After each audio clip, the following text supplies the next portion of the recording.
દાંતા તાલુકામાં મધ્યાહન ભોજન યોજના ખાનગી એનજીઓને અપાતા વિરોધનો સૂર ઉઠ્યો છે। સ્થાપકનો ખાનગી એજન્સી સામે ભારે રોષ જોવા મળ્યો હતો। મામલાને લઈને સ્ટાફ અને મહિલાઓએ મામલતદાર અને પ્રાંત અધિકારીઓને આવેદનપત્ર પાઠવ્યું।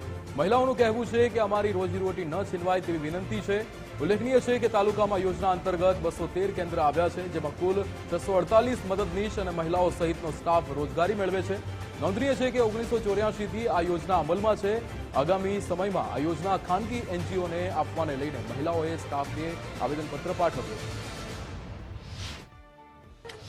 અમારી આ યોજના 1984 થી શરૂ થયેલી છે, જે પીએમ પોષણ યોજના પહેલી મધ્યાહન ભોજન યોજના, હવે પછી પીએમ પોષણ યોજના શરૂ થયેલી છે અને એના સરકારે એનજીઓમાં આપવાની પ્રક્રિયા ચાલુ કરી છે, જેના વિરુદ્ધમાં અમે આજે મામલતદાર સાહેબશ્રી અને પ્રાંત ઓફિસરશ્રી સાહેબશ્રીને આવેદનપત્ર આવેલા છે અને જે અમારા કેન્દ્રોમાં એસસી એસટી અને અમારો ટ્રાઇબલ એરિયા હોય, જેથી ગરીબ લોકોની રોજી છીનવાય, એના વિરુદ્ધમાં અમે આ આવેદનપત્ર આપી રહ્યા છીએ।